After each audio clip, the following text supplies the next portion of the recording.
नमस्कार. 10वी-12वी बोर्ड परीक्षेत उत्तमोत्तम गुणांनी उत्तीर्ण झालेल्या यशस्वी विद्यार्थ्यांचा गुणगौरव करण्यासाठी आजच्या या कार्यक्रमासाठी लाभलेले व्यासपीठावर उपस्थित कार्यक्रमाचे प्रमुख पाहुणे आणि मार्गदर्शक महाराष्ट्र राज्य साहित्य परिषदेचे कार्याध्यक्ष माननीय प्राध्यापक श्री मिलिंदजी जोशी सर, दैनिक पुण्यनगरी सातारचे संपादक माननीय श्री विनोद कुलकर्णी सर, महाराष्ट्र साहित्य परिषदेचे सदस्य माननीय श्री रवींद्र बेडकिहाळ सर, त्याचप्रमाणे आपल्या वाईच्या नगराध्यक्षा सौ प्रतिभाताई शिंदे मॅडम, आपल्या कलासागर अकॅडमी परिवाराचे प्रमुख संचालक माननीय प्राध्यापक श्री पांढरे सर, माननीय प्राध्यापक श्री हेमंत काळोखे सर, उपस्थित निमंत्रित सर्व मान्यवर, सर्व पत्रकार मंडळी, पॅनल टीम, तसेच आपण सर्व उपस्थित विद्यार्थी विद्यार्थिनी, सुज्ञ व जाणकार पालकवर्ग, शिक्षक आणि इतर सहकारी, आपणा सर्वांचं कलासागर अकॅडमी तर्फे मी प्रथम मनपूर्वक स्वागत करते.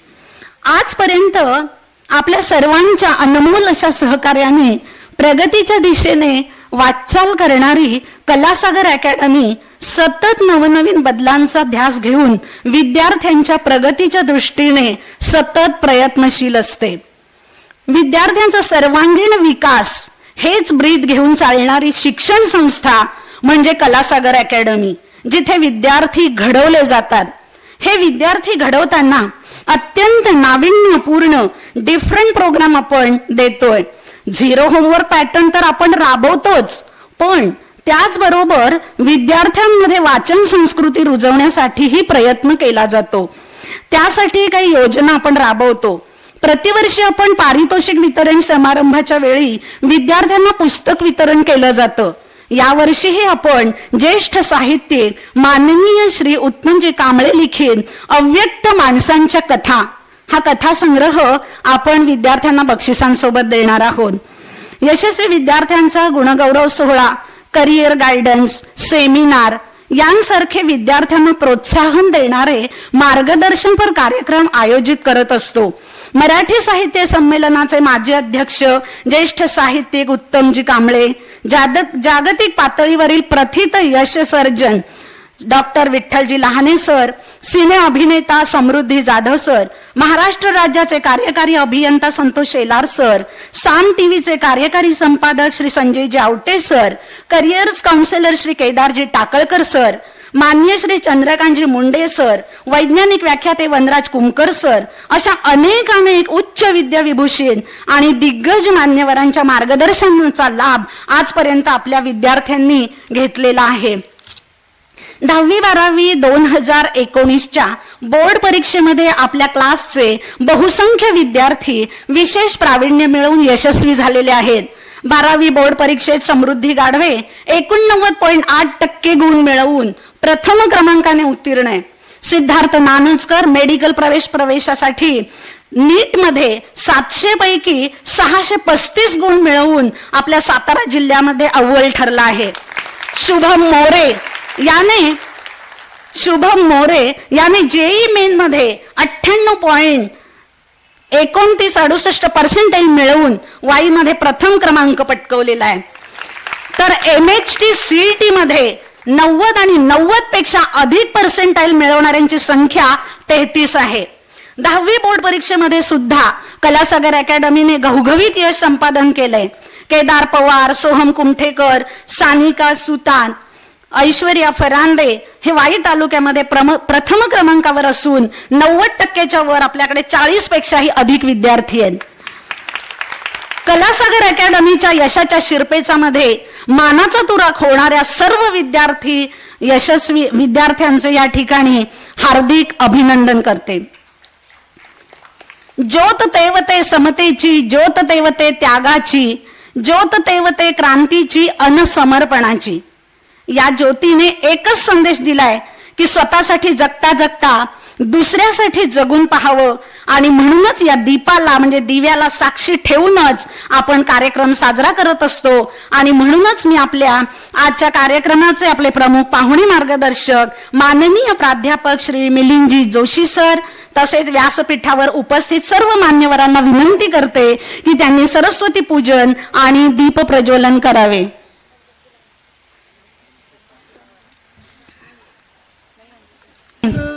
माननीय श्री मिलिंद जोशी सर,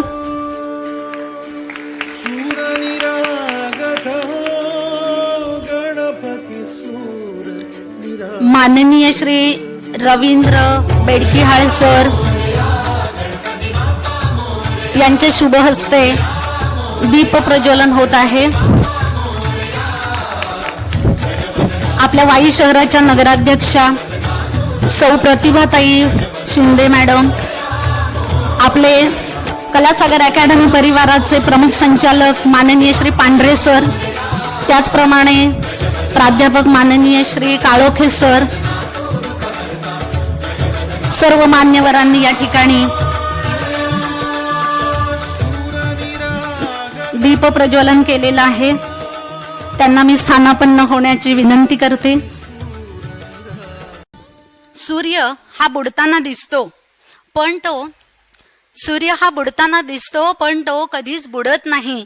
त्याचप्रमाणे उमेद, विश्वास आणि कष्ट हे ज्याच्या जवळ आहे तो कधीच अपयश होऊ शकत नाही. आणि असे असले तरी प्रत्येकाच्या यशामध्ये कोणाचा तरी वाटा हा निश्चित असतोच. तर आजच्या कार्यक्रमाचं औचित्य साधून आपल्या गुणवंत विद्यार्थ्यांना आपले मनोगत व्यक्त करण्याची इच्छा आहे. तर जाणून घेऊयात आपण त्यांचं मनोगत. सर्वप्रथम 12वी उत्तीर्ण अनघा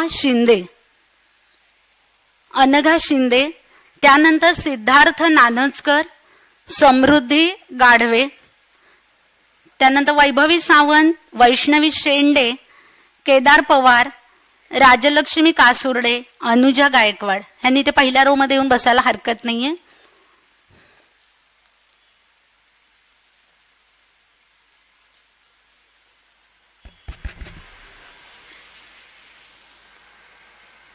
नमस्कार, मी अनघा शिंदे. कलासागर अकॅडमीमध्ये 2 इयर्स इंटिग्रेटेड प्रोग्रामसाठी मी ॲडमिशन घेतलं. त्यानंतरचा जो अनुभव होता तो खरंच खूप उत्कृष्ट होता आणि ही 2 वर्ष फारच लवकर संपली असं मला वाटतं. खरं तर इथे आल्या आल्या माझा स्कोर किंवा मी जे काही आहे ते खूपच मस्त आणि ग्रेट होते असं अजिबात नाही. इन शॉर्ट सांगायचं झालं तर माझी सिच्युएशन अशी होती की मी एका हेलिकॉप्टरमध्ये मी तिथून उडी मारली आहे एका पॅराशूटच्या भरोशावर आणि ऐन टाईमला ते उघडतच नाहीये. अँड आय एम जस्ट यार कसं करू आणि मी खूप सारे एफर्ट्स टाकते, ते परत ट्राय करते अँड फायनली ते उघडतं. सेफ लँडिंग, किरकोळ जखम, that's it and I am done. So माझा प्रवास हा असाच आहे. सायन्सच्या गाडीत बसले, इकडे धडक तिकडे घास, कधी स्वतः खाली पड, कधी मी गाडीला ढकलते, कधी गाडी मला. सो लाईक मी अशी मूव्ह ऑन करत गेले आणि आता मी जे इथे आहे तो माझ्या सक्सेसचा 3 पिलर्स आहेत. First my parents, second my teachers and third is the god. पेरेंट्सबद्दल सांगायचं झालं तर माझ्या 2 वर्षाच्या टाईम पिरियडमध्ये असे खूप सारे सिच्युएशन्स आले की जेव्हा मला वाटलं यार बस नाही होणार माझ्याच्याने, सोडून देऊया, आपलं काम नाही हे. आय वॉज डिप्रेस्ड आणि खूप वेळा मला असं वाटायचं की नाही होणार. बट माझ्या घरून मला विटॅमिन सीचा डोस एव्हरी टाईम मिळायचा. यार सी स्टँड्स फॉर कॉन्फिडन्स. तू करू शकतेस, yes you can do it and you must do it and wait and watch, just do it. तू रिझल्ट काय होतो ते बघू नको, तू तुझे 100% एफर्ट्स टाक. बाकी पॉझिटिव्ह नेगेटिव्ह जे आहे ते आपण ॲक्सेप्ट करू. आणि घरून कधी सुद्धा मला बॉदरेशन नव्हतं की यू मस्ट डू दिस, असं का झालं, इतका कमी स्कोर का, नेव्हर. मी लिस्टमध्ये माझं नाव सुरुवातीला खालून चेक करायचे आणि ॲज टाईम पास्ट 12th मध्ये मी माझं नाव वरून चेक करायला लागले. सो हा एक खूप मोठा चेंज होता माझ्यासाठी. त्याचसोबत मी म्हणेन की कलासागर अकॅडमीमध्ये लेक्चर्समध्ये काळोखे सर आम्हाला असं इन्स्पायर करायचे की लाईक शेवटच्या मोमेंटपर्यंत लढत राहा, तुमचं शस्त्र खाली ठेवू नका, नंतर जे घडायचं जे होणार आहे ते आपण बघून घेऊ, लढत राहायचं शेवटपर्यंत. मग तेवढं लक्षात ठेवलं, ठीक आहे व्हायचं ते होऊ दे, लढूया शेवटपर्यंत, सर म्हणतात तसं करू. आणि सरांवर विश्वास ठेवला तो सार्थ ठरला. आज मला वाटतं की आम्हाला जो सपोर्ट मिळाला, काळोखे सर, पांढरे सर, कलासागरची जी फॅकल्टी आहे, त्या सगळ्यांचे मी खूप खूप आभार मानते. त्याचसोबत कलासागरचा staff, Shinde miss, Gauri miss, Nalawade miss, Ayesha miss. Study टाईममध्ये आमची चुळबुळ सुरू असायची, अरे अभ्यास होत नाहीये, काय करतीये, आणि तेव्हा अनघा स्टडी. सो हे त्यांचे शब्द मला सतत आठवत राहतील. आणि त्यांचा प्रेमळ सल्ला की कर, तू करू शकतेस. शिंदे मिस, त्यांनी आमच्या ॲडमिशन प्रोसेससाठी खूप एफर्ट्स घेतले, त्यांचे मी खूप खूप आभार मानते. आणि इथे बसलेल्या सगळ्या स्टुडंट्सला मी हे सांगते, धोनी क्रिकेटचा गेम चेंजर आहे ना, आपण पण आपल्या लाईफचे गेम चेंजर असतो.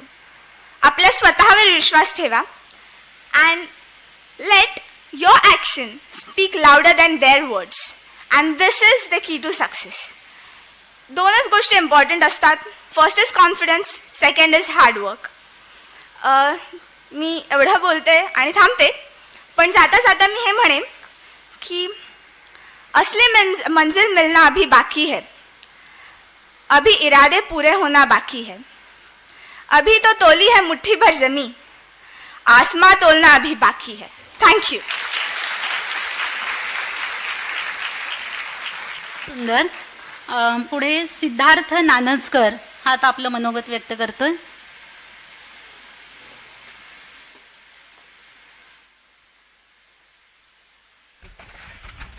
Good morning. आज आपण इथे विद्यार्थी गुणगौरव सोहळ्यासाठी जमलेलो आहोत. इथे आपण गुणवान विद्यार्थ्यांचा सत्कार करतोय. तर गुणवान विद्यार्थी म्हणजे काय की सध्या त्यांचे जे रिस्पेक्टिव्ह फील्ड्स आहेत, रिस्पेक्टिव्ह क्लासेस आहेत, त्यांनी त्यात सक्सेस मिळवला आहे. मग सक्सेस म्हणजे काय? American famous basketball player John Woods यांनी सक्सेसची डेफिनेशन असे केले की success is a piece of mind which is achieved through the self satisfaction of exploiting your potential. Success हे मनाचं समाधान आहे जे तुम्ही तुमचं पूर्ण पोटेन्शियल एक्सप्लॉइट केल्यावरती तुम्हाला मिळतं. आणि मी अत्यंत सहमत आहे त्या बाबतीमध्ये, मलाही असंच वाटतं.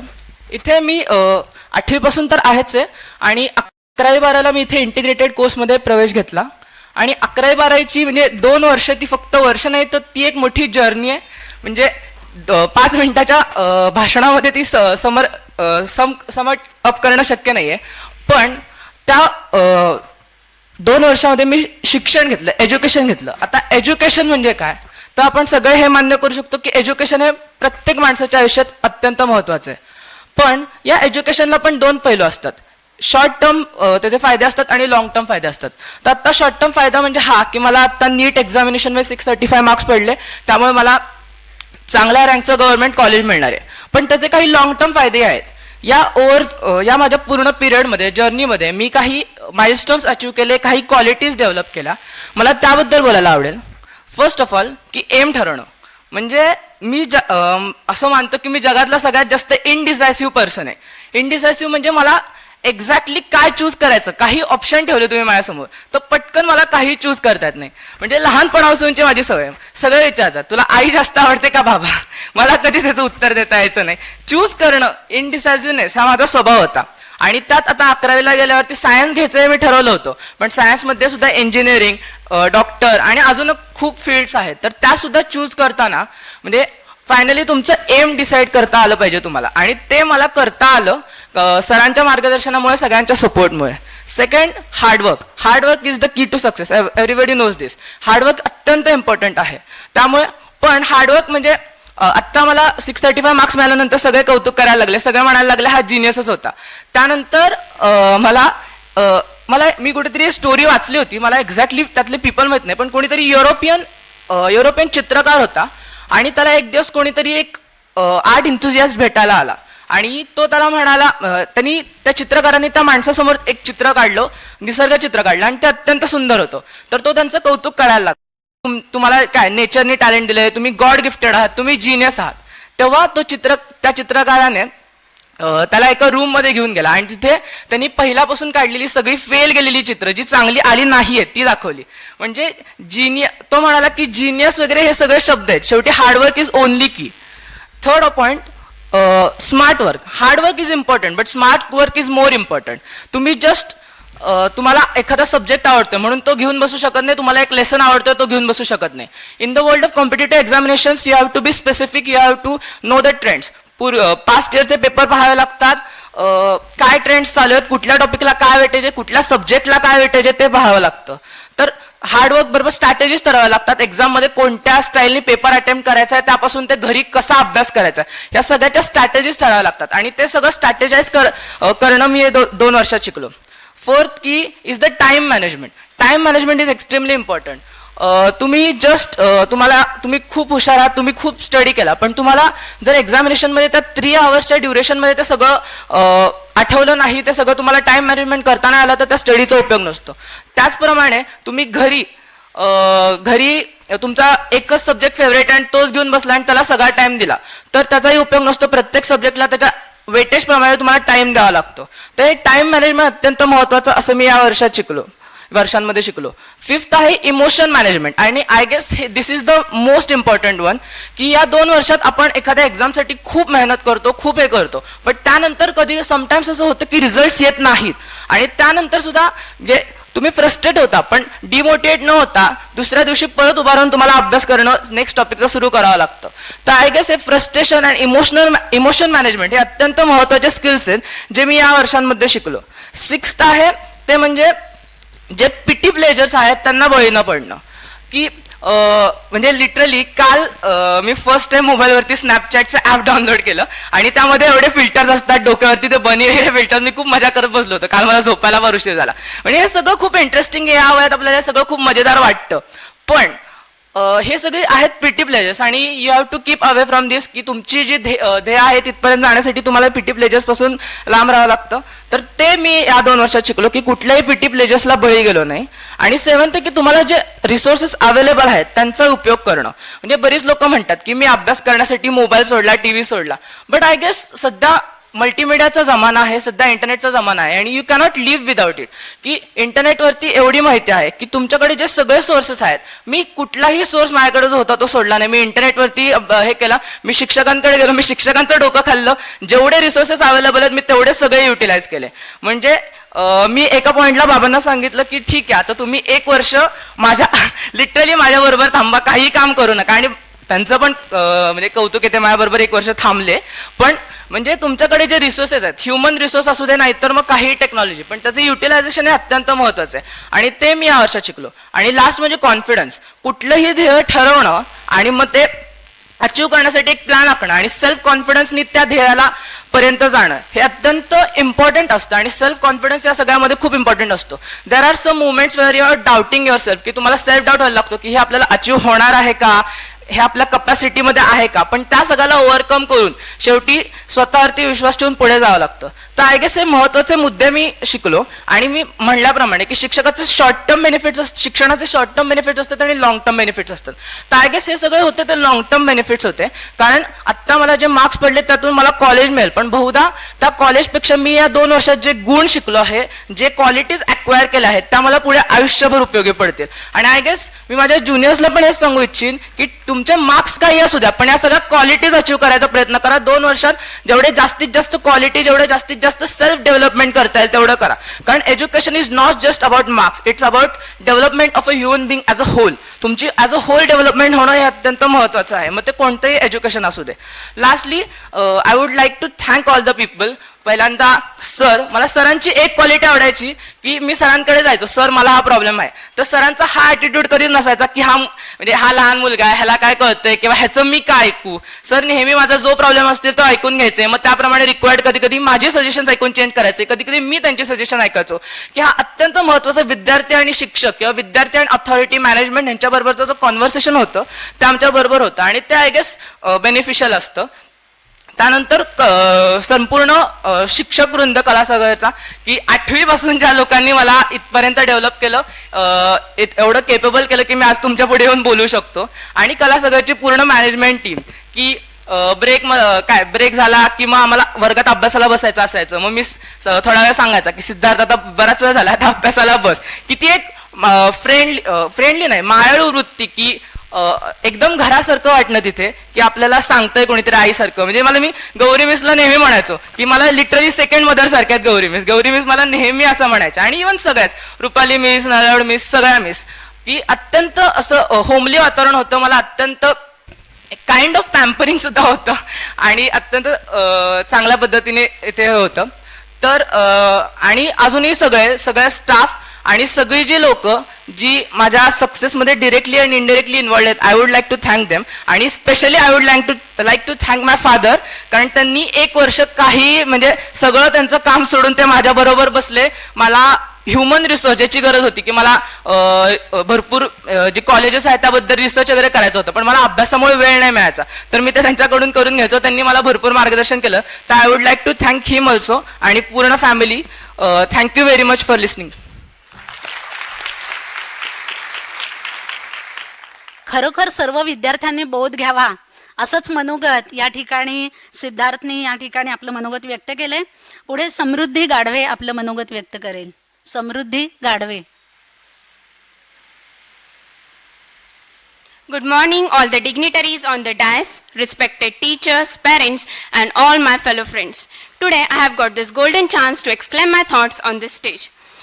Firstly, I shall begin by saying about success. Success means a spirit which is inanimate, but in students' life, it is really animate, which I have experienced in these 2 years. So I would like to thank my teachers, and I have felt deep gratitude towards them, who not only preached, but also added morals and ethics to my life.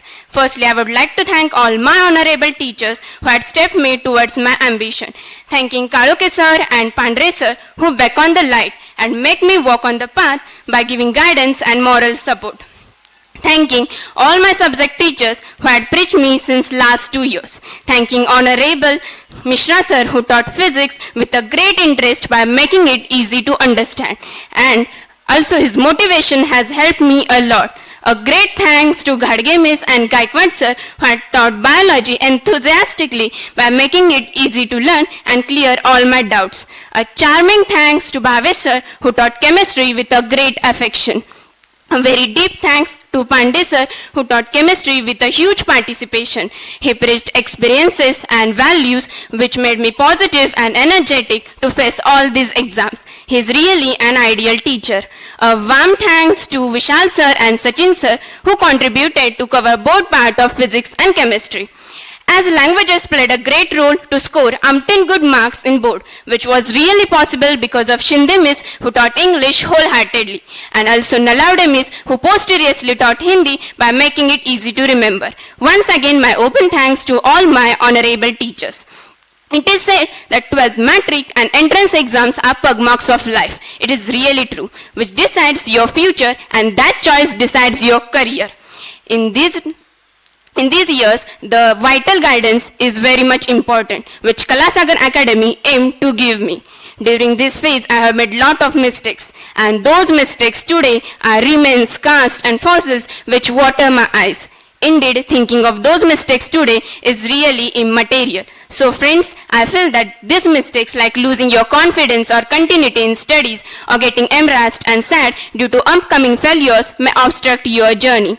I would also like to exclaim that your daily practice and updation of study will build your daily path. Friends, here I have failed, and then upcoming exams were burden for me. So mapping your board and entrance, JEE, NEET or CET simultaneously and comparatively will not bog you at last. This mapping wasn't fulfilled by me, and it was my huge mistake. Now, learning the NCERT part of chemistry, inorganic and whole of the biology 11th and 12th will command you to cover half of the NEET paper, and being in close contact with all NCERTs will step you to crack NEET. For board, text of Maharashtra book is very sufficient because since last 10 years, nothing is asked out of the text of HSC board. Very important is language study. Daily 1 hour study of languages, it may be your English, Hindi, Marathi or geography is must because they are scoring subjects. They can score 90 plus marks in board. As you all know that no subject is less important. So being in daily contact with all subjects will help you to score best in all exams. It may be your board or entrance. At last, I would like to give you a quiet suggestion. Work in silence and let your success make noise. This is really true. Working daily, hard and without bogging of study will make your marks to speak with this world. And your this noise of success will be really appreciable and noteworthy. At last, I would like to end my this few word communication with all of you by wishing best luck for this upcoming 12 students for their crucial exam journeys, and a very best luck for those students who are going to come in these 2 years journey. Thank you.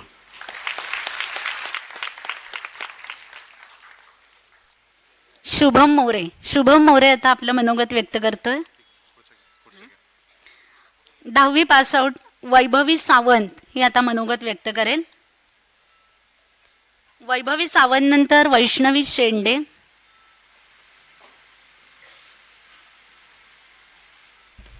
Good morning, one and all. Myself, Vaibhavi Arjun Sawant, standing in front of you.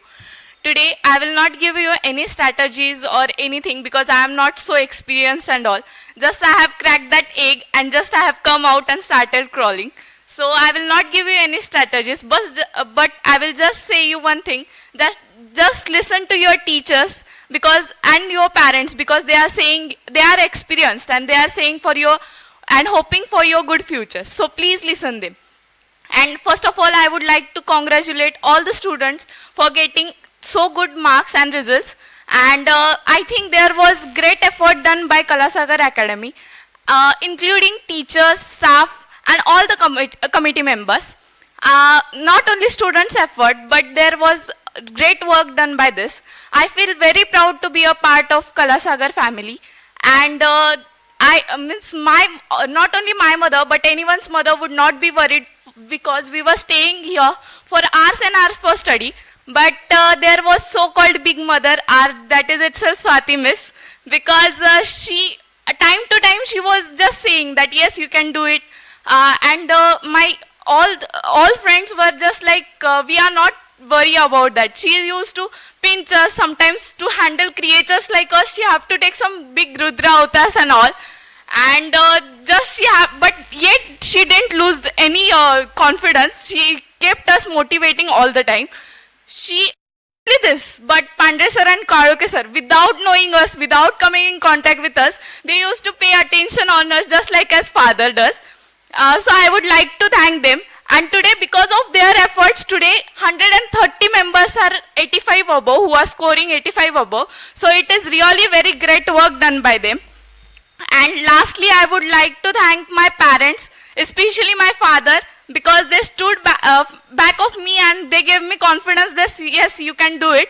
And thank you for organizing this program, especially today's chief guest for attending this program and spending their valuable time with us and motivating us for our new goals with new spirit and new energy. I would like to conclude my speech by a short poem which I would like to dedicate to everyone, right from parents to teachers. Guru Brahma, Guru Vishnu, Guru Devo Maheshwara, Guru Sakshat Para Brahma, Tasmai Shri Guru Ved Nama.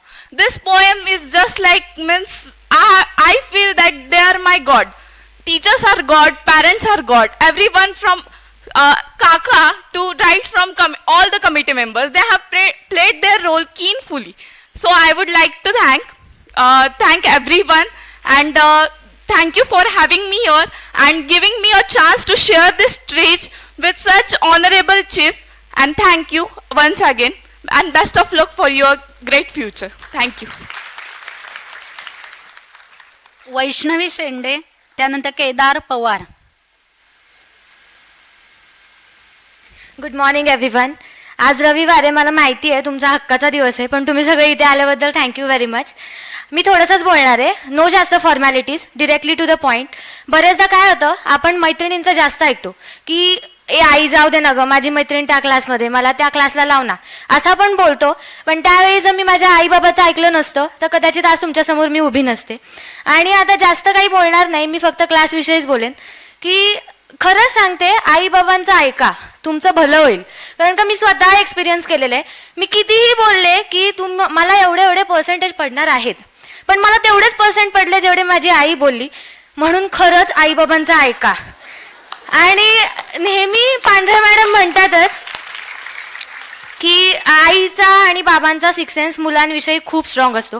माझ्या आईचा माझ्याविषयी खूपच strong आहे. ती जे बोलते तसंच माझं होतं, म्हणून मी तरी ठरवलंय की मी माझ्या आईचा शब्द ऐकणार आहे. आणि नाव माय फेवरेट टॉपिक, माय कलासागर टीचर्स.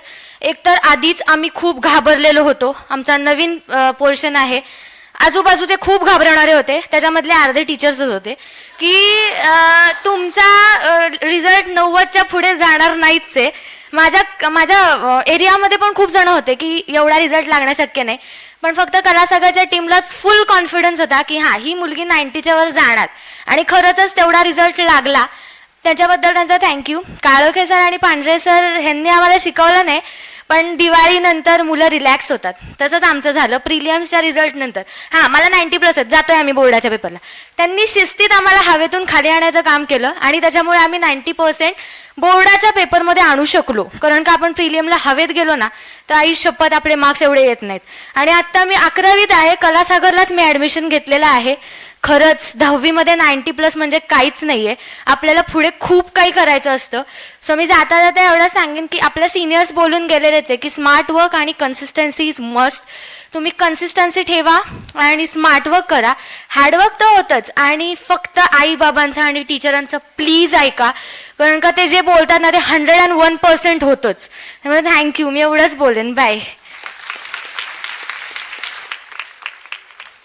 केदार पवार, त्यानंतर राजलक्ष्मी कासुर्डे. आदरणीय व्यासपीठ आणि जमले सर्व यांना सर्वप्रथम माझा नमस्कार. खरं तर माझा संबंध कलासागरशी इयत्ता 9वीमध्ये आला. मी स्वतः खूप नशिबान समजतो की मला कलासागर आणि माझी शाळा तलुशी विद्यालय यांतर्फे खूप चांगले शिक्षक लाभले. यांच्याकडून खूप नवीन नवीन गोष्टी शिकण्याची मला संधी मिळाली. यांचे आशीर्वाद सदैव माझ्या पाठीशी होते. त्यामुळे माझ्या या आयुष्याच्या सर्वात महत्त्वाच्या वळणावर मी एवढे चांगले यश मिळवू शकलो.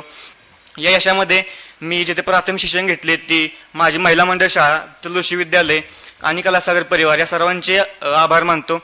आणि सर्वात महत्त्वाचे म्हणजे माझे मित्र, ज्यांनी मला सदैव कार्यरत राहण्याची क्षमता मिळवून देण्याचे संधी दिली, यांचे आभार मानतो. धन्यवाद.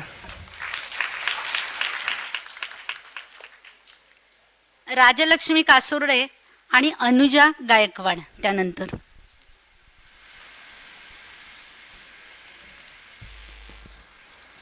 शुभ सकाळ. व्यासपीठावरील सर्व मान्यवर व या कार्यक्रमाचे मुख्य अतिथी माननीय जोशी सर, समोर असलेले सर्व पालकवर्ग व माझे बंधू भगिनींनो, सर्वांना माझा नमस्कार. मी राजलक्ष्मी राजेंद्र कासुर्डे. आपणासमोर गुणगौरव सोहळ्याच्या निमित्ताने मला माझे मनोगत व्यक्त करायची संधी मिळाली, यासाठी मी कलासागर अकॅडमीची खूप खूप आभारी आहे. खरं सांगायचं झालंच तर मी 7वीत असल्यापासून या अकॅडमीची भाग आहे. मी स्वतःला खूप भाग्यवान समजते की मला येथे शिकायला मिळाले. योग्य मार्गदर्शन, शिक्षकांचे आपापल्या विषयात असलेले योगदान व सखोल ज्ञान व इतर स्टाफचे योगदान, यामुळेच मला हे यश प्राप्त झाले. असं म्हणायचं झालंच तर तुम्हाला 1 वर्षाची सुबत्ता हवी असेल तर धान्य पेरा, जर 10 वर्षाची सुबत्ता हवी असेल तर झाडे लावा, आणि जर कायमची सुबत्ता हवी असेल तर माणसे पेरा. हेच कलासागर अकॅडमीने मला शिकवले आणि याचा मला सार्थ अभिमान आहे. प्रत्येक माणसासाठी त्याला मिळणारे शैक्षणिक वातावरण हे त्याच्या भविष्यासाठी खूप महत्त्वाचे असते.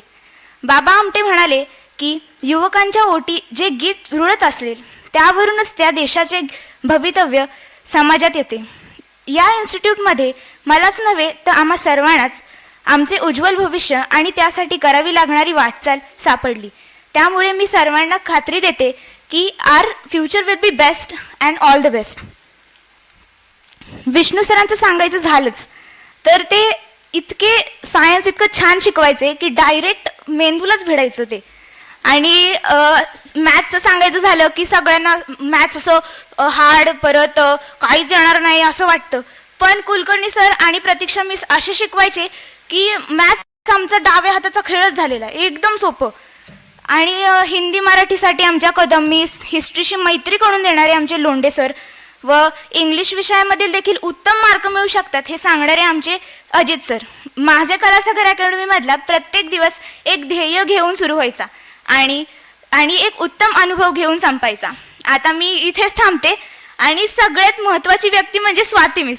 स्वाती मिस आम्हाला आहे ना सारख्या येऊन तुम्ही एक करू शकता, तुम्ही सगळं करू शकता, असं प्रत्येकाला सगळे वेगवेगळे क्वालिटीज असतात, म्हणजे घाबरायचं नाही वगैरे, तुमच्या बोर्डमध्ये लागणारच रिझल्ट असं बोलायच्या त्या. त्यामुळे मला मिसला खूप थँक्यू म्हणायचं वाटतंय आणि मी माझे शब्द थांबवते. थँक्यू. अनुजा गायकवाड. अनुजा गायकवाड तिचं मनोगत व्यक्त करेल.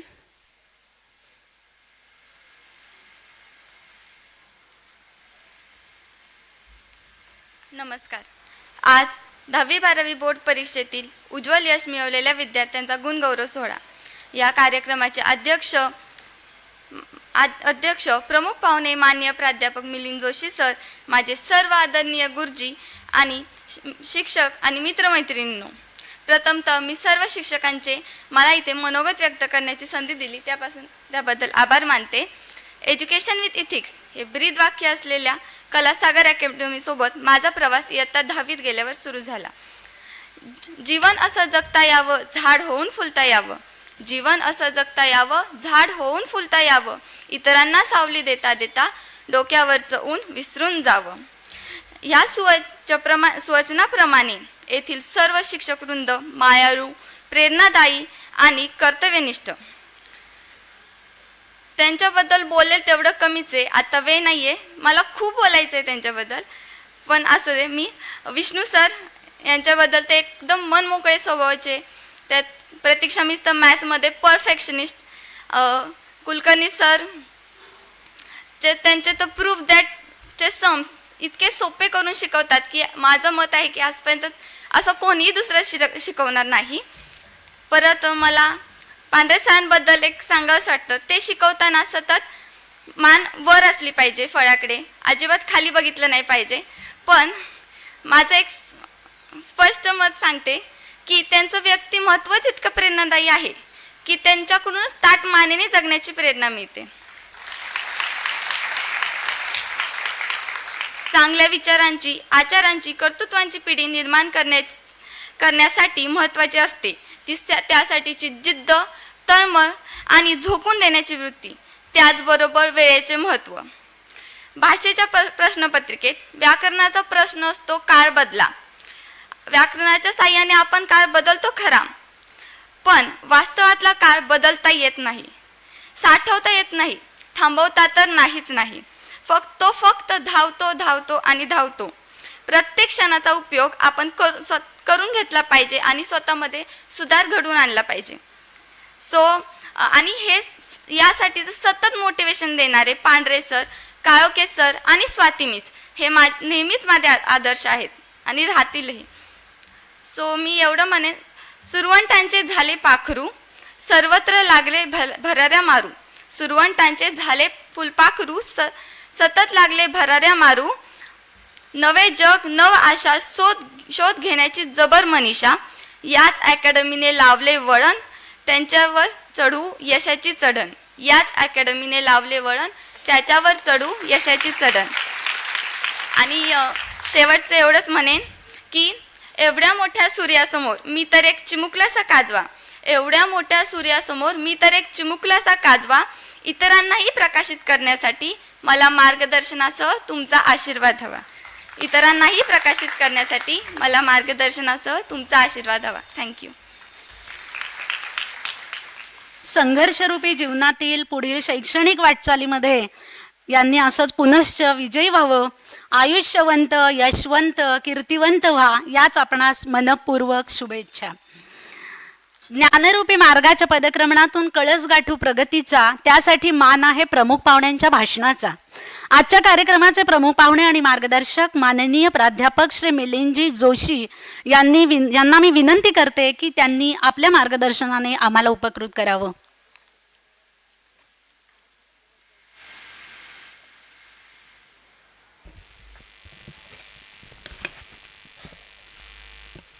कलासागर अकॅडमीच्या वतीने आज या विद्यार्थी गुणगौरव सोहळ्यामध्ये उपस्थित राहताना अतिशय आनंद होतोय. आणि मला माझ्या शालेय आणि महाविद्यालयीन जीवनातलाच प्रसंग या ठिकाणी आठवला. मला ज्यावेळेला पारितोषिक असायचं त्यावेळेला मी मुद्दाम शेवटच्या रांगेमध्ये बसायचो आणि नाव पुकारल्यानंतर हळूहळू व्यासपीठाकडे यायचो. याचं कारण की सगळ्यांनी आपल्याला पाहावं. त्यामुळे पाठीवर पडणारी कौतुकाची थाप ही माणसाचा उत्साह द्विगुणित करत असते. म्हणून असे झाले पाहिजेत. आणि तुम्हा विद्यार्थ्यांना जे धवल यश मिळालेलं आहे त्याचं कारण पांढरे पतिपत्नी तुमच्या पाठीशी खंबीरपणे उभे आहेत. काळोख्याने त्यांचे सगळे शिक्षक हे तुमच्या पाठीशी खंबीरपणाने उभे आहेत. आत्ता अनेक जणांनी बोलताना सांगितलं की पांढरे मॅडमचा यशामध्ये खूप मोठा वाटा आहे. मला तर असं वाटतं की पांढरे सरांच्या यशामध्ये सुद्धा मॅडमचा खूप मोठा वाटा आहे. आणि हे कलासागर अकॅडमीचं नाव ऐकून मी खरं या ठिकाणी आलो. नावच किती छान आहे, कलासागर अकॅडमी. दुसरं काही देता आलं असतं, पण इथे केवळ शिक्षण न देता मुलाचं व्यक्तिमत्व हे परिपूर्ण व्हावं या दृष्टीनं जे प्रयत्न केले जात आहेत ते मला अधिक महत्त्वाचे वाटतात. आत्ता मी सगळ्या मुलामुलींची मनोगतं ऐकली आणि मला तर असं वाटलं की या समारंभाला प्रमुख पाहुणा बोलवण्याचीच आवश्यकता नाही. अशा 25 मुलांची जरी मनोगतं ठेवली असती तरी ही मुलं किती छान बोलत होती. आणि आपल्या यशाविषयी आपल्याला बोलता येणं ही गोष्ट फार कठीण असते. ती कठीण गोष्ट तुम्हाला जमलेली आहे, त्याबद्दल मी प्रथम सर्व यशस्वी विद्यार्थ्यांचं मनपूर्वक अभिनंदन करतो. आणि मला इतर जी मंडळी आलेली आहेत ऐकण्याची त्यांचंही कौतुक वाटतं. खरं तर सरांनी पुढच्या वेळेस कार्यक्रमामध्ये बदल करायला हरकत नाही की आधी पारितोषिक वितरण आणि मग प्रमुख पाहुण्यांचं भाषण. बऱ्याचदा भीती काय असते की पारितोषिक घेतलं की विद्यार्थी निघून जातील की काय, पण कलासागरमधले विद्यार्थी हे असे जाणारे नाहीत याची खात्री मला आज पटलेली आहे. त्यामुळे त्यांनी पुढच्या वेळेसपासून हा प्रयोग करायला हरकत नाही. आज मला अतिशय आनंद होतोय की आदरणीय प्रतिभाताई या ठिकाणी उपस्थित आहेत. त्यांचा उल्लेख मगाशी पाटील असा करण्यात आला, त्या राष्ट्रपती झाल्या तर वाईकरांना सर्वात जास्त आनंद होईल हे मी या ठिकाणी आवर्जून सांगतो. आणि आमच्या सातारा जिल्ह्याचे प्रतिनिधी रवींद्र बेडकेहार आणि विनोद कुलकर्णी ही अतिशय उत्साही माणसं, ती सुद्धा आज या ठिकाणी उपस्थित आहेत. अनेक पालक उपस्थित आहेत, याचा मला अतिशय आनंद होतोय. मला या समारंभाला पालक उपस्थित आहेत याचं जास्त समाधान वाटतं. याचं कारण की आज घरामध्ये काय परिस्थिती निर्माण झाली. माझी पिढी ज्या वेळेला शिकत होती त्यावेळेला घरामध्ये 3-4 मुलं असायची. त्यामुळं मग एकाला इंजिनियर, एकाला डॉक्टर आणि एखादा उडाणटप्पू असला तरी काम भागून जायचं, कारण बाकीच्या मुलांच्याकडून सगळ्या अपेक्षा पूर्ण केल्या जायच्या. आता घरामध्ये एकच मूल असल्यामुळे प्रेम आणि अपेक्षा या दोन्ही गोष्टींचा कडेलोट होताना आपल्याला दिसतो. आई वडिलांच्या दोघांच्याही मार्काची बेरीज 90% होत नाही, पण त्यांना मात्र मुलांनी 95% गुण मिळवावेत असं वाटत असतं. अर्थात त्यामध्ये गैरही काही नाही, पण या सगळ्या अपेक्षा मुलांच्याकडून ठेवत असताना आपण मुलांचं व्यक्तिमत्व कोमेजून टाकत नाही ना, याचा विचार पालकांनी करण्याची फार मोठी आवश्यकता आहे असं मला वाटतं. मी साहित्य परिषदेचा कार्याध्यक्ष असलो तरी मी कराडच्या शासकीय अभियांत्रिकी महाविद्यालयातून अभियांत्रिकीचं शिक्षण पूर्ण केलं. म्हणजे कृष्णा तुमच्या वाईमध्ये आहे, पण मी कृष्णा आणि कोयनेच्या संगमावरती वाढलेलो आहे, त्यामुळं तोही संस्कार माझ्या मनामध्ये आहे. सांगायचा उद्देश असा की तुम्ही कुठलंही क्षेत्र भविष्यामध्ये निवडा. मी ज्यावेळेला विद्यार्थ्यांशी बोलतो की तुझी करिअरची नेमकी संकल्पना काय आहे, तर मुलं सांगतात की इंजिनियर होणं म्हणजे करिअर, डॉक्टर होणं म्हणजे करिअर, वकील होणं म्हणजे करिअर, स्पर्धा परीक्षांमध्ये यश मिळवणं म्हणजे करिअर. मला असं वाटतं की तुम्ही ज्या क्षेत्रामध्ये जाता त्या क्षेत्रामध्ये सर्वोच्च स्थान मिळवणं म्हणजे उत्तम करिअर असं मला वाटतं. शेवटी आपल्या अंगभूत गुणांचा आणि क्षमतांचा विकास या गोष्टी जितक्या महत्त्वाच्या आहेत, त्याचबरोबर आपण ज्या क्षेत्रामध्ये काम करतोय त्या क्षेत्रातून आपल्याला आनंद आणि समाधान मिळणं सुद्धा तितकंच महत्त्वाचं आहे. त्यामुळं आपण जे क्षेत्र निवडतो आहोत त्याचं भविष्यातलं उपयोजन काय आहे याचा सुद्धा विचार आपल्याला निश्चितपणाने करावा लागेल. याचं कारण असं की आज इतक्या प्रकारच्या जाहिराती येत असतात की पालकांच्या आणि विद्यार्थ्यांच्या मनामध्ये एक संभ्रम निर्माण होतो की आपण कुठलं क्षेत्र निवडावं. मला असं वाटतं की क्षेत्राची निवड करत असताना आपण चांगलं करिअर आणि योग्य करिअर यांचा सुवर्णमध्य साधला पाहिजे. करिअरचे 2 प्रकार पडतात. चांगलं करिअर म्हणजे कुठलं, तर इंजिनिअरिंग हे चांगलं करिअर आहे, कारण त्यामध्ये नोकरीच्या संधी खूप आहेत, परदेशामध्ये जाता येतं, उत्तम पगाराच्या आणि उत्तम पदाच्या नोकऱ्या मिळू शकतात. हे उत्तम करिअर आहे. पण योग्य करिअर कुठलं, की ज्यामध्ये तुमची बुद्धिमत्ता, तुमची अंगभूत क्षमता, तुमची शारीरिक क्षमता, तुमची आर्थिक कुवत या सगळ्यांचा विचार करून जे निवडलं जातं ते योग्य करिअर. म्हणून मला असं वाटतं की आपण उत्तम करिअर आणि योग्य करिअर यांचा समन्वय साधून आपली भविष्यातली वाटचाल ठरवली पाहिजे. कारण पेढा हा पदार्थ म्हणून उत्तम आहे, पण ज्यांची पचनशक्ती दुबळी आहे त्यांच्यासाठी पेढा उपयुक्त ठरणार नाही. मेथीची भाजी भाजी म्हणून उत्तम आहे, पण ज्यांना पित्ताचा त्रास आहे त्यांच्यासाठी मेथीची भाजी उपयुक्त ठरणार नाही. त्यामुळं इंजिनियर किंवा इंजिनिअरिंग हे करिअर एखाद्यासाठी उत्तम असेल पण योग्य असेलच असं नाही. त्यामुळं आपण करिअरची निवड करताना हे भान निश्चितपणाने ठेवलं पाहिजे असं मला वाटतं. आणि दुसरीकडे काय होतं की अनेकदा पालकांच्या आशा आकांक्षा पल्लवित झालेल्या असतात की मोठ्या मुलीला इतके गुण मिळाले, ती मेडिकलला गेली, मग धाकटीलाही आपण मेडिकलला पाठवायला काय हरकत आहे. शेजारची मुलगी इंजिनिअरिंगला गेली, मग हिला इंजिनिअरिंगला पाठवायला काय हरकत आहे. मला पालकांना असं सांगणं आहे की मुलांची कृपया इतरांशी तुलना करू नका. कारण या जगातलं प्रत्येक मूल हे एका वेगळ्या कामासाठी घडवलेलं आहे. जसं आपण भाजी मंडईमध्ये जातो तिथे वेगवेगळ्या रंगाच्या, आकाराच्या आणि चवीच्या भाज्या आहेत. तिथे भेंडी आहे, तिथे दोडका आहे, तिथे कांदे आहेत, तिथे बटाटे आहेत. प्रत्येकाचा रंग, रूप, आकार, चव वेगळी आहे. आपण उद्यानामध्ये जातो तिथे वेगवेगळ्या प्रकारची रंगाची आणि वासाची फुलं आहेत. तिथे जाई आहे, जुई आहे, मोगरा आहे, गुलाब आहे, झेंडू आहे. प्रत्येकाचा रंग, रूप, वास वेगळा आहे. तसं या जगातला प्रत्येक माणूस हा एका वेगळ्या कामासाठी घडवलेला आहे. आणि आपण एकाच छापाची माणसं निर्माण करण्याकडे समाजाचा जो कल निर्माण होतोय त्यामुळं आपण समाजाचं फार मोठं नुकसान करतो आहोत असं मला वाटतं. त्यामुळे या मुलांना त्यांच्या पद्धतीने फुलू द्या हे मला पालकांना सांगणं आहे. आणि माझं मुलांनाही सांगणं आहे की माझा मित्र इकडे गेला, माझी मैत्रीण तिकडे गेली आणि आई वडील असं म्हणतात म्हणून तुम्ही त्या क्षेत्रामध्ये जाऊ नका. ऐकून सगळ्यांचं घ्या, पण शेवटी आपलं अंतरंग आपल्याला सांगत असतं की आपल्याला काय योग्य ठरणार आहे, आपल्याला काय झेपणार आहे, त्याचा सुद्धा तुम्ही निश्चितपणाने विचार केला पाहिजे. या जगातला प्रत्येक माणूस वेगळ्या कामासाठी घडवलेला आहे. तुम्हाला एक गमतीशीर गोष्ट अशी सांगतो की एका राजाला काही अधिकारी नेमायचे होते. मग त्यांनी गावामध्ये दवंडी पिटवली की जे कोणी इच्छुक आहेत त्यांनी यावं. आणि मग गावातून 101 तरुण आले. त्यांची प्रथम त्यांनी लेखी परीक्षा घेतली, मग तोंडी परीक्षा घेतली, मग शारीरिक चाचणी घेतली आणि त्यातून त्यांनी 4 तरुण निवडले. तर प्रधानजी म्हणाले राजाला, आता हे जे 4 तरुण निवडलेले आहेत त्यांना अपॉइंटमेंट ऑर्डर देऊ का. तर राजा म्हणाला नाही, मला यांची परीक्षा घ्यायची. आणि मग राजांनी आदेश दिला की या 4ही तरुणांना 4 खोल्यांमध्ये बंद करा आणि 4 दिवस उपाशी ठेवा. तर प्रधानजी म्हणाले, अहो मॅनेजमेंटचे प्रिन्सिपल बदललेत हे मान्य आहे, पण इतक्या क्रूर पद्धतीने तुम्ही यांची परीक्षा घेणार आहात का. तर राजा म्हणाला, हो मला याच पद्धतीने त्यांची परीक्षा घ्यायची. आणि मग राजांनी आदेश दिल्याप्रमाणे त्या 4ही तरुणांना 4 खोल्यांमध्ये बंद करण्यात आलं. 4 दिवस उपाशी ठेवण्यात आलं. 5व्या दिवशी राजांनी आदेश दिला की ज्याच्याकडे बघितल्यानंतर भीती वाटेल असं एक कुत्रं आणि जेवणाचं ताट प्रत्येक खोलीमध्ये पाठवा. मग पहिल्या खोलीमध्ये ते जेवणाचं ताट आणि कुत्रं पाठवण्यात आलं. तर पहिल्या खोलीतला जो तरुण होता त्यांनी जेवणाचं ताट कुत्र्यासमोर ठेवलं आणि तो देवाची भक्ती करायला लागला. राजा म्हणाला, याला आपल्या अध्यात्म विभागामध्ये घ्या, हा त्यासाठी योग्य आहे. दुसऱ्या खोलीमध्ये ते जेवणाचं ताट आणि कुत्रं नेण्यात आलं. तर दुसऱ्या खोलीतला तरुण स्वतःही खात नव्हता आणि कुत्र्यालाही खाऊ देत नव्हता. राजा म्हणाला, याला आपल्या अर्थव्यवहार खात्यामध्ये घ्या, हा स्वतःही पैसे खाणार नाही आणि इतरांनाही खाऊ देणार. तिसऱ्या खोलीमध्ये ते जेवणाचं ताट आणि कुत्रं नेण्यात आलं. तर तिसऱ्या खोलीतला तरुण कुत्र्याला मनोभावे भरवत होता.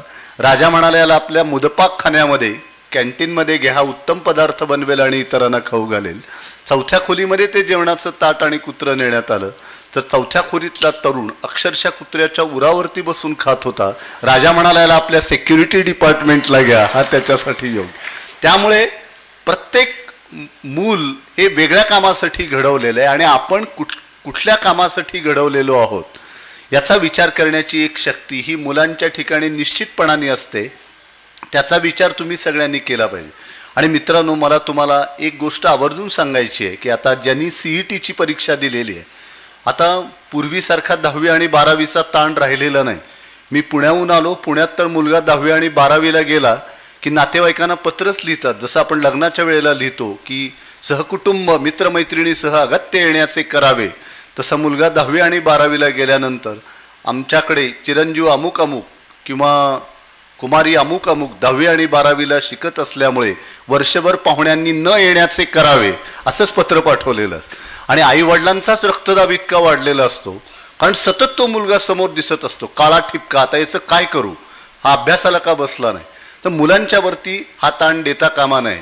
आणि मला कलासागरचं खरोखरीच कौतुक वाटलं की ते मुलांना ग्रहपाठ देत नाहीत.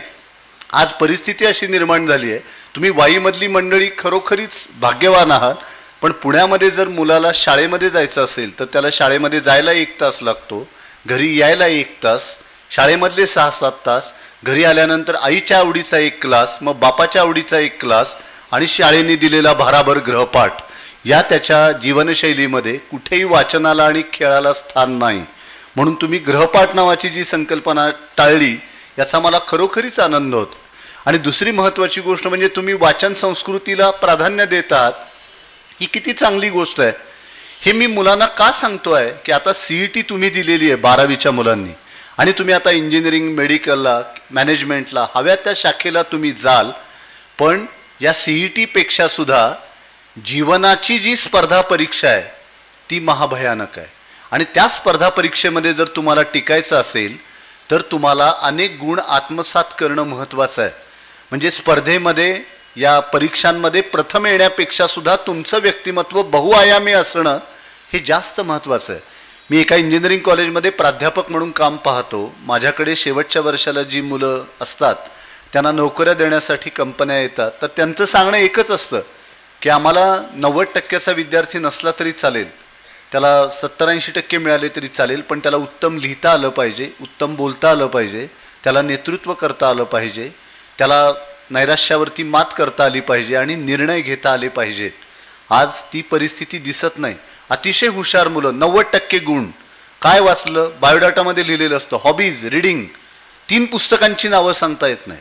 त्यामुळं उत्तमोत्तम कंपन्यांची संधी त्यांची गेलेली आहे, हे मी डोळ्यांनी पाहिलेलं आहे. आसपास काय चालू असतं काही माहीत नाही. म्हणजे ग्रुप डिस्कशनमध्ये ज्या वेळेला तुम्हाला नोकरी देण्यासाठी अगोदर तुमचा इंटरव्ह्यू घेतला जातो आणि मग पुन्हा ग्रुप डिस्कशन, एखादा विषय देऊन सगळ्या मुलांना चर्चा करायला सांगितली जाते, तर त्या चर्चेमध्ये मुलांना बोलता येत नाही. त्यामुळं उत्तम लिहिता येणं, उत्तम बोलता येणं ही कौशल्य किती महत्त्वाची आहेत. आणि त्यासाठी किमान वर्तमानपत्र वाचण्याची तरी तसदी आपण निश्चितपणाने घेतली पाहिजे. आणि मला खरोखरीच आनंद होतो की कलासागर अकॅडमीनी ही सगळी व्यवस्था तुमच्याकडे केली आहे. ते वाचन संस्कृती वाढवण्याच्या दृष्टीने करतायत, ही मला अतिशय महत्त्वाची गोष्ट आहे. मगाशी सूत्रसंचालन करणाऱ्या ताईंनी असं सांगितलं की ग्रामीण भागातल्या विद्यार्थ्यांनी यश मिळवलेलं आहे. मला त्यामध्ये आश्चर्य वाटलं नाही. याचं कारण भारतातली खरी प्रतिभा ही ग्रामीण भागामध्येच आहे. आणि इथून पुढे भारत देश घडवण्याचं काम ही ग्रामीण भागातली मुलंच करणार आहेत. त्यामुळं या मुलांना माझं सांगणं आहे की तुमच्या मनामध्ये जो न्यूनगंड आणि भयगंड आहे तो प्रथम काढून टाका. न्यूनगंड याचा की आपण ग्रामीण भागातले आहोत आणि भयगंड याचा की आपण स्पर्धेमध्ये कसे टिकणार आहोत. आज मी तुम्हाला आवर्जून सांगतो की पुण्याच्या महाराष्ट्र साहित्य परिषदेचा कार्याध्यक्ष म्हणून जरी मला या ठिकाणी बोलवलेलं असलं तरी माझा जन्म हा उस्मानाबाद जिल्ह्यातील परंडा तालुक्यातील माणकेश्वर सारख्या 750 लोकवस्तीच्या गावात झालेला आहे. आणि तिथून येऊन मी पुण्याला गेलो आणि काहीतरी करू शकलो. परिस्थितीशी झगडा घेऊन उभं राहण्याची एक विलक्षण ताकद ही ग्रामीण भागातल्या मुलांच्याकडे अंगभूत असते. त्यामुळं त्यांनी स्पर्धेला अजिबात घाबरू नये. त्यामुळं ग्रामीण भागातल्या मुलांनाच इथून पुढच्या काळामध्ये भविष्यातला भारत घडवायचा आहे. आपण पहा, आणि मला मुलांना एक गोष्ट आवर्जून सांगायची आहे की आपली आर्थिक स्थिती बेताची आहे हे आपल्या आयुष्यातलं संकट नाही. शून्यातून आपल्या आयुष्याची उभारणी करणारी खूप मोठी माणसं ही आपल्या देशामध्ये होऊन गेली. माशेलकर रस्त्यावरती असणाऱ्या दिव्याखाली त्यांनी अभ्यास केला आणि आपलं कर्तृत्व घडवलेलं आहे. अशी किती उदाहरणं तुम्हाला देता येईल. विश्वास मेहेंदळे जे सरकारी खात्यामध्ये मोठ्या पदावरती काम करत होते, त्यांनी काही काळ पुण्याला जे ऑफिस आहे सिमला ऑफिस त्याच्या ठिकाणी टाईम कीपिंग करण्याचं काम केलेलं होतं. ही सगळी माणसं अतिशय शून्यातून त्यांनी आपल्या आयुष्याची उभारणी केली. प्रसंगी कमवा शिका योजनेचा लाभ घेत ती माणसं पुढे गेली. त्यामुळं आपल्या आयुष्यामध्ये आपल्या वाट्याला आलेली बिकट आर्थिक परिस्थिती हे आपल्या समोरचं संकट असू शकत नाही, त्यावरून निश्चितपणाने आपल्याला मार्ग काढता येऊ शकतो, हे आपण सर्वांनी लक्षामध्ये ठेवलं पाहिजे. मला तुम्हाला एक गोष्ट सांगायची आहे की जागतिकीकरणानंतर आज आपल्याकडे विचारांचे 2 प्रवाह दिसतात.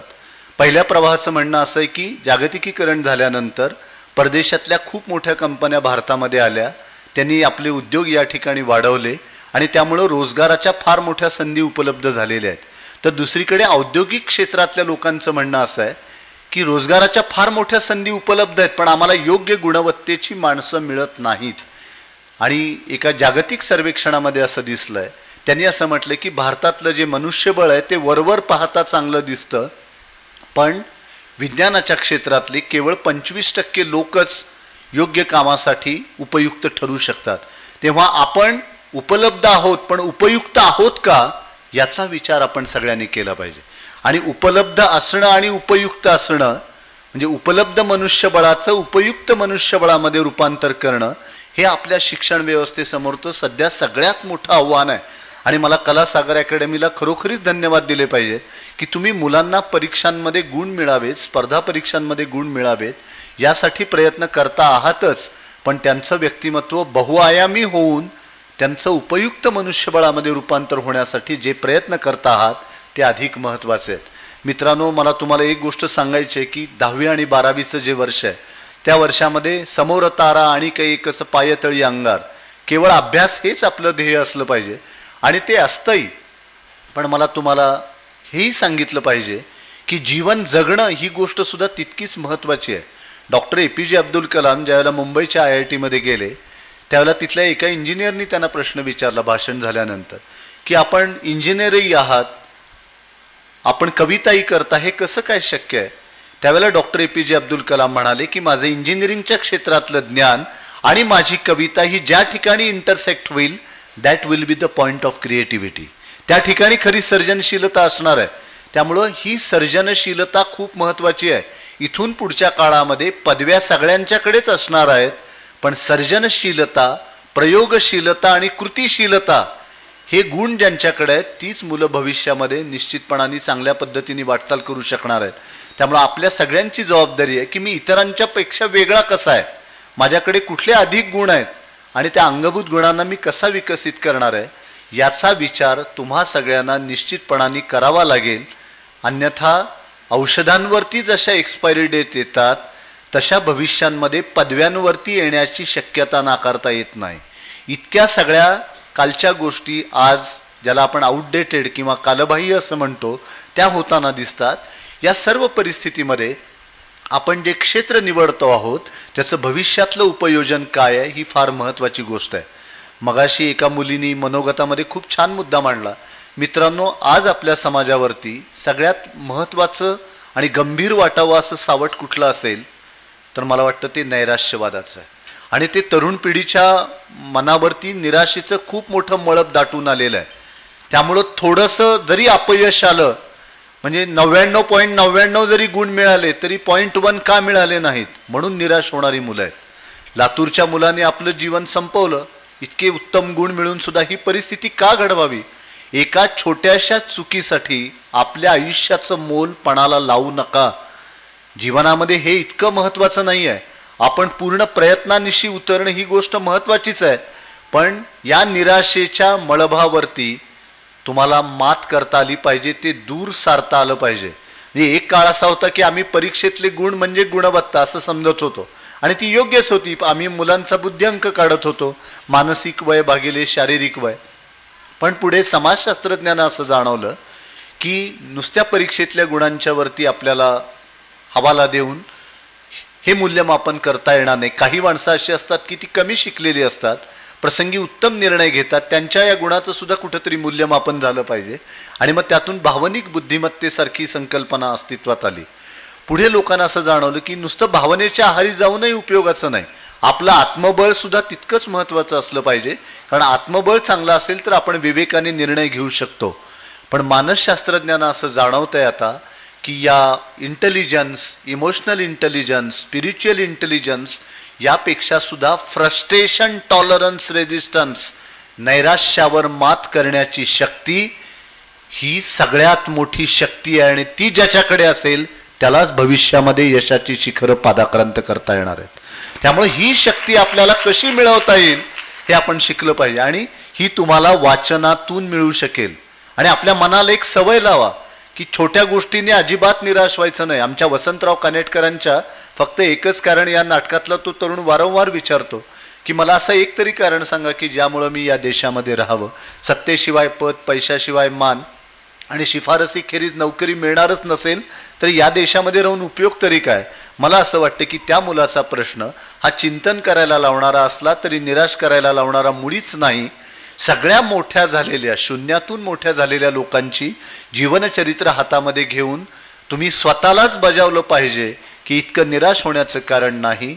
इथे काटे असले तरी गुलाबही आहेत, आणि कपाळावरच्या आठ्या असल्या तरी गालावरच्या खळ्या सुद्धा आहेत. नुसत्या अंधाराच्याच पारंब्या नाहीत, त्यातून येणारे प्रकाशाचे कवडसे सुद्धा आहेत. आणि हे सगळं तुम्हाला वाचनातून मिळणार आहे. मित्रांनो, आता गदी माडगुळकरांची जन्मशताब्दी सध्या सुरू आहे. गदी माडगुळकरांना आपण महाराष्ट्राचे वाल्मिकी असं म्हणतो. गदिमांचा जन्मच हा एका मोठ्या विलक्षण गमतीशीर प्रसंगातून झाला. आज आपण त्याला गमतीशीर म्हणतो, पण त्यावेळेला तो फार गंभीर प्रसंग होता. गदिमा ज्यावेळेला जन्माला आले त्यावेळेला जन्मल्यानंतर हे बाळ कितीतरी वेळ रडलंच नाही. त्यामुळं ते मृत आहे असं समजून त्या बाळाला न्यायची तयारी सुरुवात झाली. शेतामध्ये खड्डा खणण्यात आला, पांढरं कापड आणण्यात आलं. घरातल्या सगळ्या आयाबायांनी हलकल्लोळ केला. पण त्या घरामध्ये एक अशिक्षित सुईण होती. जशा नर्सेस असतात ना दवाखान्यामध्ये, तशी पूर्वी घरामध्ये सुईण असायची. त्या अशिक्षित सुईणीला काय वाटलं कुणास ठाऊक, ती गेली. घरामध्ये चुलीत फुललेला एक निखारा होता कोळशाचा, तो तिने एका चिमट्यामध्ये पकडला, आणून बाळाच्या बेंबीवरती धरला. बाळ रडलं. त्या अशिक्षित सुईणीनं जर ही चूक केली नसती तर महाराष्ट्र वाल्मिकी गदी माडगुळकर महाराष्ट्राला दिसले नसते. म्हणजे इतक्या निराशेच्या प्रसंगामध्ये सुद्धा त्या सुईणीनं आपल्या मनातला आशेचा किरण थोडाही लुप्त होऊ दिला नाही. ही गोष्ट फार महत्त्वाची आहे. फिलामेंटचा शोध लावणारा एडिसन, आपल्याला माहिती आहे की त्यांनी सगळं जग प्रकाशमान केलं. पण या एडिसनला हा फिलामेंटचा शोध जो आहे तो इतका सहज लागलेला नाही आहे. काय केलं असेल त्यांनी, इतके प्रयोग केले की त्या प्रयोगापायी त्याला प्रचंड कर्ज झालं. घराकडे लक्ष नाही, मुलाबाळांच्याकडे लक्ष नाही. मोठ्या माणसांचं असंच होतं. मग बायको एक दिवस चिडली आणि आपल्या मराठी भाषेमध्ये त्याचं अनुवाद केला तर असं म्हणाली की तुम्ही इतके प्रयोग करताय, तुम्हाला यश मिळत नाही, तुमचं डोकं आहे की खोकं आहे म्हणाली. आता दुसरा कुठलाही नवरा असता तर चिडून घाटावरतीच येऊन बसला असता. पण ती एडिसनची बायको होती आणि एडिसन होता ऐकणारा. त्यामुळे एडिसननी काय करावं, त्याच्या डोक्यामध्ये एक दिवा लागला. डोकं की खोकं, त्यांनी आपले पुढचे सगळे प्रयोग निर्वातामध्ये केले आणि जगाला प्रकाशमान करणारी वीज जन्माला आली. त्यामुळं या सगळ्या लोकांना निराशेतून कशा वाटा सापडलेल्या आहेत.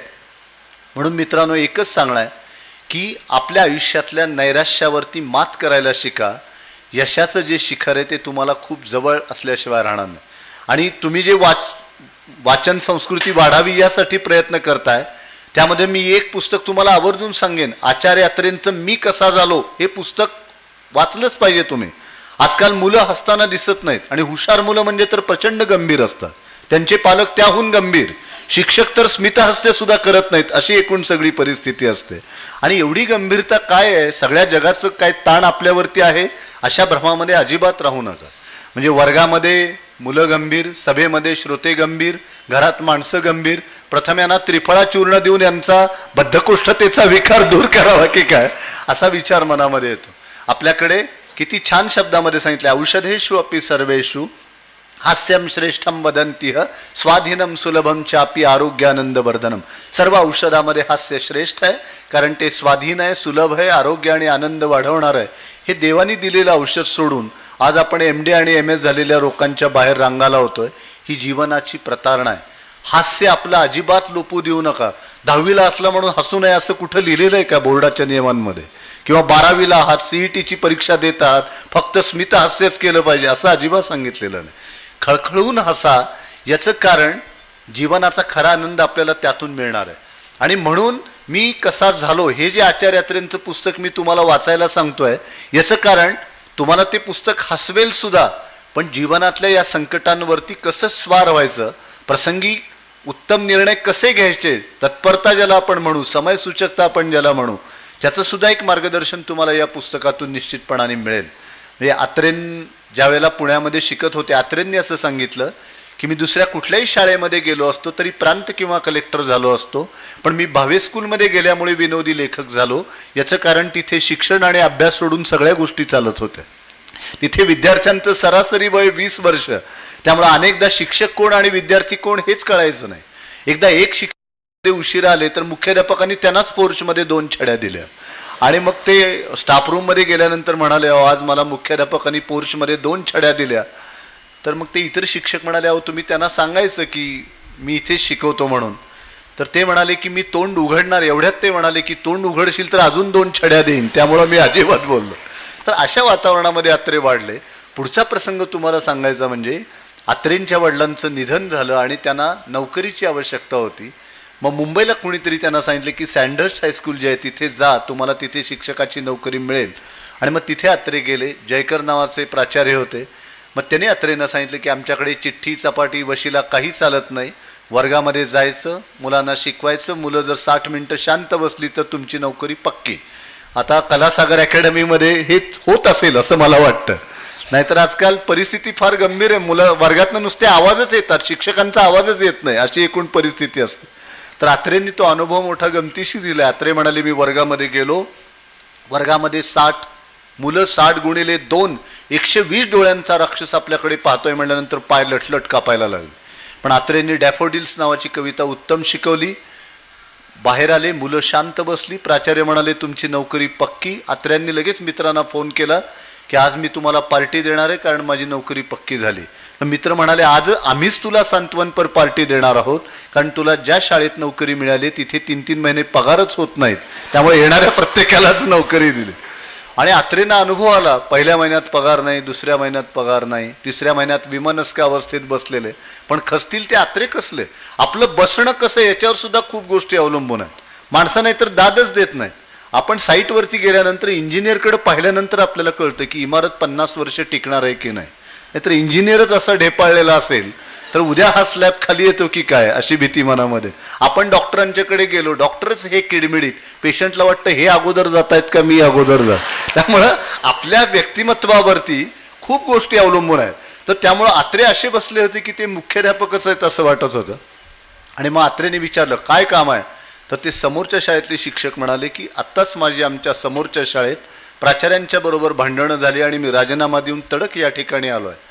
तर अत्रे म्हणाले आपण 5 मिनिटं बसा, मी आपली मुलाखत घेतो. अत्रे तिथून बाहेर पडले, समोरच्या शाळेत गेले, मुलाखत दिली आणि आपली नोकरी पक्की करून टाकली.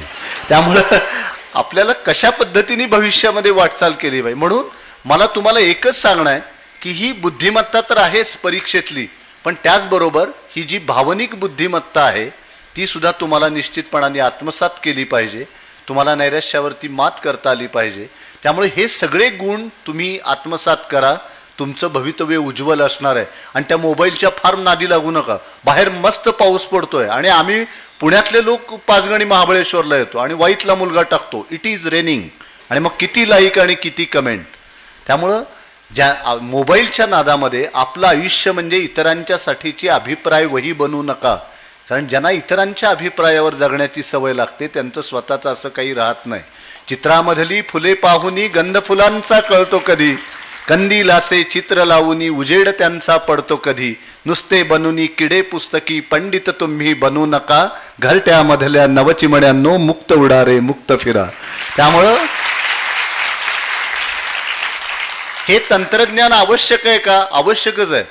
पण मला असं वाटतं की आता जी मुलं CET झाली ती गेली आता पुढं, 10वीची मुलं ती आता पुढं जातील. पण जी 8वी ते 12वीची मुलं आहेत, माझं पालकांना सांगणं आहे की मोबाईलपासून या मुलांना दूर ठेवा. इतका वेळ त्याच्यामध्ये जातो, सारखं काही झालं की बघायचं, करमतच नाही अजिबात. जसं घराची बेल वाजायच्या आतच नुसता आवाज आला तरी वाटतं कुणीतरी आलाय, तसं या मोबाईलचं झालेलं आहे. त्यामुळे या यंत्रापासून मुलाला दूर ठेवा. कारण अभ्यासासाठी एकांत आणि एकाग्रता या 2 गोष्टी फार महत्त्वाच्या आहेत. आजची मुलं हुशार आहेत का, प्रचंड हुशार आहेत, फक्त त्यांना एका जागी 2 तास बसवणं फार कठीण गोष्ट आहे. याचा अनुभव मी माझ्या घरामध्ये सुद्धा घेतो. नुसते बसतील नाही, हात तरी असा करतील, डोकं तरी तिकडं फिरवतील. स्थिर एका जागी ज्याला 2 तास बसता येतं त्याच्याच हातून काहीतरी घडू शकतं. आणि त्यामुळं अभ्यास करत असताना वाचन, मनन, चिंतन, मी तुम्हाला सांगतो की ज्यावेळेला मी 10वी आणि 12वीला शिकत होतो, मी आणि माझे मित्र आम्ही ज्यावेळेला सकाळी फिरायला जायचो त्यावेळेला सबंध धडाच्या धडा आमच्या डोळ्यासमोरून जात असे. हे चिंतन झालं पाहिजे, ते फार महत्वाचं आहे. ते चिंतन आज होताना दिसत नाही. आणि प्रकृती सुद्धा आपली चांगली ठेवली पाहिजे. रात्री जागरणाच्या सवयीपेक्षा पहाटे उठण्याची सवय तुम्ही ठेवा, नाहीतर वर्षभर उत्तम अभ्यास करायचा आणि मग तो बोर्डाच्या पेपरला नेल्यानंतर तिथले लोक म्हणतात की अरे हा फोटो आणि हा फोटो वेगळा आहे, अस्थिपंजर झालेला असतो. एकतर जेवण जात नाही, प्रकृती ढासळलेली. आपल्या प्रकृतीपेक्षा या जगामध्ये काही महत्वाचं नाही. लोकमान्य टिळकांनी 1 वर्ष सुट्टी घेऊन आपली तब्येत चांगली घडवलेली होती. म्हणजे तुम्ही लगेच उद्या गॅप घ्यावा असं मला अजिबात सांगणार नाही, पण शेवटी आपली प्रकृती नीट ठेवली पाहिजे. आणि थोडं बघितल्यानंतर वाटलं पाहिजे की हा मुलगा 10वीला आहे, 12वीला आहे. आताची मुलं तशी वाटत नाही. त्यामुळं पालकांची फार मोठी जबाबदारी आहे की मुलांना मोबाईलपासून दूर ठेवा, जागरणं शक्यतो टाळा, पहाटे लवकर उठा, पहाटेचा अभ्यास उत्तम आहे. आणि दुसरं वाचन, मनन, चिंतन. मगाशी एक मुलगा बोलताना खूप छान म्हणाला की एक्झामिनेशन हॉल टेक्निक. काही मुलांचं काय होतं की अभ्यास खूप करतात पण पेपर लिहिण्याची जी एक शैली आहे, शेवटी एक्झामिनेशन हॉल टेक्निक हे परीक्षेमध्ये खूप महत्वाचं आहे. म्हणजे आपण उत्तर कसं लिहितो त्या उत्तराचा एक आराखडा आपल्या मनामध्ये तयार असला पाहिजे. काही मुलं अभ्यास कमी लिहितात पण प्रेझेंटेशन इतकं उत्तम करतात की त्यांना मार्क देणं भाग पडतं. त्यामुळे माझं मुलांना सांगणं आहे की हे एक्झामिनेशन हॉल टेक्निक तुम्ही शिका. आणि सूत्र सुद्धा कशी पाठ असली पाहिजेत. आता सगळ्या भिंती छान झाल्या आहेत. आमच्या काळामध्ये खंडाची घरं होती आणि सगळीकडे सूत्र आणि कविता लिहिलेले असायचे. आणि आता दुसरीच्या मुलांना गणित वाचता येत नाही म्हणून 90+3, 60+3. आमच्या शिक्षकांनी इतकं सोपं करून शिकवलेलं होतं. टेऱ्या पिक्या गॅगी. आम्हाला भुजबळ नावाचे सर होते, त्यांनी असा एक श्लोकच तयार केला होता. टेऱ्या पिक्यानी गॅगी नो मेग्या मायक्रो किलो मिली. म्हणजे 10⁻12, 10⁻9, 10⁻6, 10⁻3. लक्षात ठेवायला किती सोपं आहे मला सांगा. टेऱ्या पिक्यानी गॅगी नो मेग्या मायक्रो किलो मिली असं शिकवलं पाहिजे. आज तुम्ही सारखा शिक्षकांचा उल्लेख या ठिकाणी करत होता, याचा अर्थ तुमच्या यशामध्ये शिक्षकांचं खूप मोठं श्रेय आहे. आणि मला तुमच्या मनाचा मोठेपणा असा वाटतो की हे कृतज्ञता नावाचं जे मूल्य आहे तुमच्या कलासागर अकॅडमीमध्ये ते तुम्ही जपता आहात. विद्यार्थी सुद्धा शिक्षकांच्या विषयी एवढ्या आपुलकीने आणि कौतुकाने बोलतात, ही गोष्ट फार दुर्मिळ होत चाललेली आहे. त्यामुळं मला असं वाटतं की ही 10वी आणि 12वीची वर्ष ही अतिशय महत्त्वाची आहेत. या वर्षामध्ये दुसरं काहीही ध्येय ठेवू नका. एक दिवस सिनेमा पाहिला नाही आणि तुला पाहते रे मध्ये काय घडलंय नाही पाहिलं तरी चालतं. ईशाच्या आयुष्याचं कल्याण झालेलंच आहे आणि काय अकल्याण व्हायचंय ते ती बघून घेईल. पण आपलं आयुष्य ही 2 वर्ष खूप महत्त्वाची आहेत. आपण त्यासाठी वाहून घेतली पाहिजेत. आणि पालकांना मला सांगणं आहे की घरातलं वातावरण निकोप ठेवा, मुलांशी मोकळेपणाने बोला. काही काही पालक काय करतात, हळूच दरवाजा उघडून खिडकीतून पाहायचा अभ्यास करतो की नाही आणि मग मेसेज पाठवायचा तू खिडकीतून बाहेरच बघतोय, जरा पुस्तकात लक्ष घाल वगैरे. तर असा मुलांवरती संशय घेऊ नका. मुलं सुद्धा खूप जाणती जबाबदार आहेत. आपण त्यांना एक मोकळीक दिली पाहिजे. आणि त्याला शेवटी काय, जसं खूप पाणी रोपाला दिलं की रोप कुचतं, तसं खूप प्रेम सुद्धा मुलांना पंगू बनवतं. आपण त्यांना या जगाच्या स्पर्धेमध्ये सोडणार आहोत तेव्हा त्यांच्या पायामध्ये बळ कसं निर्माण होईल. आणि मुलांना एक सांगितलं पाहिजे की तू तुझ्या मार्गाने चालत राहा, पण आडलास आणि चुकलास तर आम्ही तुझ्या पाठीशी आहोत. हा आत्मविश्वास मुलांनी आणि मुलांच्या मनामध्ये शिक्षकांनी आणि पालकांनी हा निश्चितपणाने निर्माण केला पाहिजे असं मला वाटतं. तेव्हा मित्रांनो, या परिश्रमाला आणि कष्टाला पर्याय नाही. म्हणजे मला असं वाटतं की इथून पुढच्या काळामध्ये हार्वर्ड विद्यापीठाचे विद्यार्थी आम्हाला नकोच आहेत. आम्हाला हार्डवर्क विद्यापीठाचे विद्यार्थी हवे आहेत. आणि हे हार्डवर्क विद्यापीठामध्ये तुम्ही प्रवेश मिळवला पाहिजे. आणि तो प्रवेश तुमच्या गुणांवरती नाही, परीक्षेतल्या तुमच्या अंगभूत गुणांच्या वरती तुम्हाला मिळवायचा आहे. त्यामुळे प्रचंड कष्ट करा, कष्टाला कुठेही कमी पडू नका. आणि मग एवढे कष्ट करूनही जर यश मिळालं नाही तर आपल्याला खंत करता येईल. पण कष्टच केले नाहीत आणि मग यशही मिळालं नाही तरी रडत बसायचं, याला काही अर्थ नाही. म्हणून प्रचंड कष्ट करा. तुमच्यामध्ये प्रचंड क्षमता आहे, आपल्या अंतरंगामध्ये एक प्रचंड ऊर्जा असते. आपण असं नेहमी म्हणतो की मी मनात आणलं तर अमुक एक गोष्ट करू शकेन, एवढी ताकद आपल्या मनामध्ये आहे. म्हणजे एखाद्या माणसांच्या हातामध्ये किती धारदार शस्त्र दिली, पण त्यांचं मनच लढण्यासाठी तयार नसेल तर त्या शस्त्रांचा काय उपयोग. म्हणून आपलं मन या स्पर्धेसाठी आपण तयार केलं पाहिजे. कुठलाही ताण घेता कामा नये, पण आपल्याला यश मिळवायचं हे आपण निश्चितपणाने मनामध्ये ठेवलं पाहिजे. या साध्या साध्या गोष्टी आहेत आणि ही सगळी प्रेरणेचे जे दीप आहेत जे आत्ता आपल्यासमोर येऊन बोलून गेले आणि आपल्याला घडवणारे जे हात आहेत ते आपल्या सोबत आहेत. आपले पालक आपल्या समवेत आहेत आणि पालकांना असं वाटत असतं की आपल्या मुलांनी उत्तुंग झेप घ्यावी. आपल्या आईवडिलांचं स्वप्न पूर्ण करणं हा जगातला सर्वोच्च आनंद आहे मित्रांनो. आणि त्यामुळं ते जर यश तुम्ही मिळवू शकलात तर त्यांचा आनंद निश्चितपणाने द्विगुणित होणार आहे. तर तुम्ही या सगळ्यासाठी स्वतःला तयार करा आणि तुम्ही कुठल्याही क्षेत्रामध्ये जा, उत्तम माणूस व्हा, जीवन चांगल्या पद्धतीने समजून घ्या, तेच जास्त महत्त्वाचं आहे. आणि हे सगळे गुण तुम्ही आत्मसात करा. आपलं व्यक्तिमत्व बहुआयामी बनवा, कारण ते स्पर्धेच्या जीवनाच्या CET मध्ये तुम्हाला उपयुक्त ठरणार आहे. शेवटी तुमच्या सगळ्यांच्यासाठी मी एकच प्रार्थना करतो, या मुलांना या फुलांना रंग द्या न गंध द्या, पाकळ्यांना या कळ्यांना साद द्या प्रतिसाद द्या, प्रीत ज्यांची रीत आहे गीत त्यांना गाऊ द्या, बोलही अनमोल ज्यांचे त्या स्वरांना सूर द्या, भाव ज्यांचा देव आहे नाव त्यांना घेऊ द्या, भरधाव ज्यांची धाव आहे नाव त्यांचे होऊ द्या, मकरंद ज्यांचा छंद आहे धुंद त्यांना होऊ द्या, होऊ द्या साकार स्वप्ने आकार त्यांना घेऊ द्या, या मुलांना या फुलांना रंग द्या न गंध.